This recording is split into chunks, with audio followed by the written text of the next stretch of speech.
I don't know about you, but I have always been fascinated by the idea of cults. Cult leaders, these charismatic figures who are able to commandeer the mindsets of their followers. Tonight, I was reading this really interesting article in The Atlantic about how this next generation isn't buying what Donald Trump is selling. And posing the question really, is MAGA a cult in and of itself? And is Donald Trump a cult leader? The article was written by Peter Sagal, and let's dive in. So the author was really quick to point out that just because you have power and influence doesn't necessarily make you a cult leader. And in this kind of quippy moment, they noted that Taylor Swift also has, tens of thousands of people showing up to her rallies and chanting things, but she's not necessarily going to cause a storm on the U.S. Capitol. And then I thought it was funny the way they said this because she hasn't asked them to yet. But what I thought was interesting was they talked about some of the characteristics that might inform what a cult leader is. So they say Trump restricts the information his followers are allowed to accept. That's interesting. Not only the power over the information, but power over what you're allowed to even believe. He demands purity of beliefs that can change from moment to moment as per his whims and needs. And he appeals to his followers through the conjuring of primal emotions, not just fear, but also joy. What I thought was also particularly interesting is cults, as we've conceptualized them in the past, were often, you often think of a charismatic leader on a podium, maybe at a mega church or something, and people physically in the location. But this author notes that because we're on our phones for so many hours a day, you no longer need the indoctrination sessions to be in person or the sermons. They can just be happening constantly online. And especially if you live in an inculcated bubble, if you live in this feed that you have essentially through your, predictive algorithms, through your choices, it is made to only show you what you believe. So if you're an alt-right person and you only see things that just reaffirm your worldview, then it's that indoctrination is just constantly happening. Super interestingly, they mentioned, and I didn't even know this was going to happen. They mentioned one of my TikTok mutuals who they interviewed for this story. And as they were talking about her, I was like, I'm pretty sure I follow this person on TikTok and that we're friends on TikTok. And we are. So, oh my gosh, make sure you go follow this person.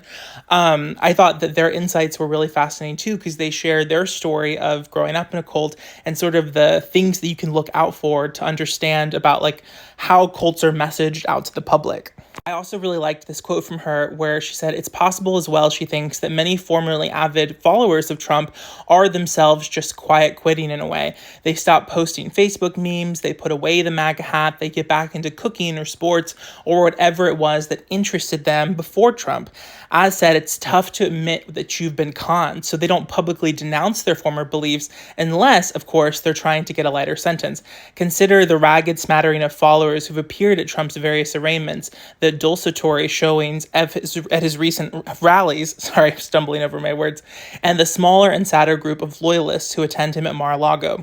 I thought this was fascinating because to come out of the cult or to realize that you have been manipulated or you have been deceived or you have been lied to, it can carry with it a lot of shame. I have always been a leftist and a liberal, but if my political idols or if people activists I really admire, if it was to come to light that I had been deceived for a long, I would also I wouldn't know how to handle or, if my entire worldview had come into question.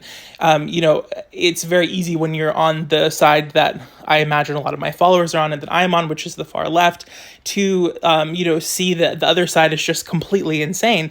But that side, that's how they see us, because it's when you are rigid in your world belief, or when you have a very set values, it's very difficult to ascribe that everything you believe might be incorrect. Which is why so many people that are in cults, why it's very natural that it wouldn't just be one day you learn some facts and you wake up and you just, walk away. I was listening to this podcast of this woman who is in this very hate-mongering cult for a long time. And she's I would hear everything people would say to me at these rallies, but I was so believed what my family told me. She was I felt honestly bad for these people who constantly told me that what I was doing was wrong because I felt their souls weren't saved. And I was that's so fascinating. It's at a certain point, you can't even receive the information because, people like Donald Trump figures mediate what you're allowed to believe. This really reminded me of this piece that I read back in 2017. It's crazy that it's already been 6 years since this was published, but it was an analysis of Trump supporters and the 5 key traits that this psychologist had noticed. This is Bobby Azarian, PhD. And he sort of talks about this syndrome called authoritarian personality syndrome. Now, he notes that the push towards authoritarianism is while it is also found amongst liberals, it is more common amongst the right-wing political members around the world. People who then prefer this as a leadership style would be really, pulled towards Trump's kind of totalitarianistic language, like words like losers, complete disasters, which he includes here. The correct word is absolutist terms. He's using absolutist language, which really appeals to people who want authoritarianism or who have that bias or that kind of subconscious desire. This was really fascinating. It says social dominance orientation, which is a distinct but related to authoritarian personality syndrome, refers to people who have a preference for the social hierarchy of groups, specifically with a structure in which the high status groups have dominance over the low status ones. So this is another one of the key traits of, people who have observed to be like Trump supporters. They subscribe to this idea that some groups are more powerful than others. Now, number 3, it says prejudice, and it says it would be grossly unfair and inaccurate to say that every one of Trump's supporters has a prejudice against ethnic and religious minorities, but it would be equally inaccurate to say that some do not. It is a well-known fact that the Republican Party, going back at least as far as Richard Nixon's Southern strategy, used strategies that appealed to bigotry, such as by delivering speeches with quote-unquote dog whistles, which are code words, as we know, that signal prejudice towards minority groups and that were designed to be heard by racists, but no one else. Now, number 4 is interesting, intergroup contact. It says intergroup contact refers to contact with members of groups that are outside of one's own, which has been experimentally shown to reduce prejudice. As such, it's important to note that there is growing evidence that Trump's white supporters have experienced significantly less contact with minorities than other Americans. Fascinating. The last one it includes is relative deprivation. It says, relative deprivation refers to the experience of being deprived of something to which one believes they are entitled. It is the discontent felt when one compares their position in life to others who they feel are equal or inferior, but have unfairly had more success than them.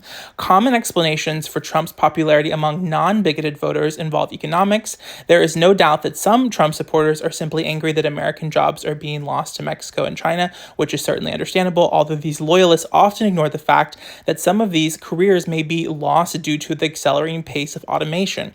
These Trump supporters are experiencing relative deprivation and are common among the swing states like Ohio, Michigan, and Pennsylvania. This kind of deprivation is specifically refers to as relative as opposed to absolute, because the feeling is often based on, this is the key part, the feeling is often based on a skewed perception of what one is actually entitled to. For example, an analysis conducted by 538 estimated that the mean annual income of Trump supporters was $72,000. I can't speak today. $72,000.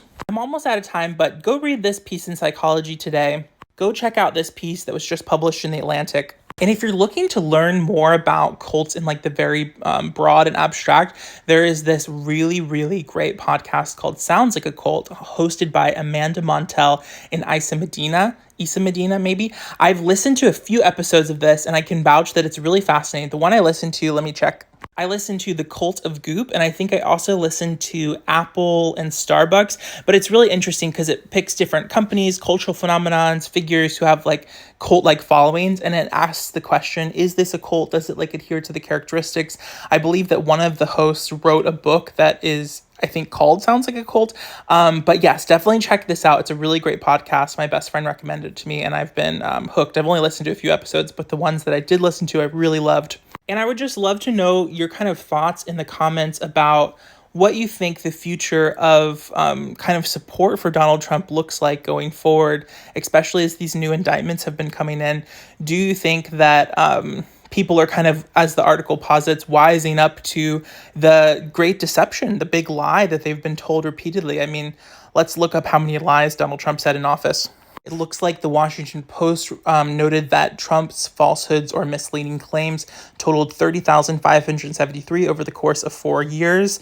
Yeah, so like waking up from that kind of deception, that kind of cult is definitely going to be a doozy for former followers of him. So I'm curious, what do you think about this? Have you read this article? Let's talk in the comments. Love you. Hope you're having a great day. Bye.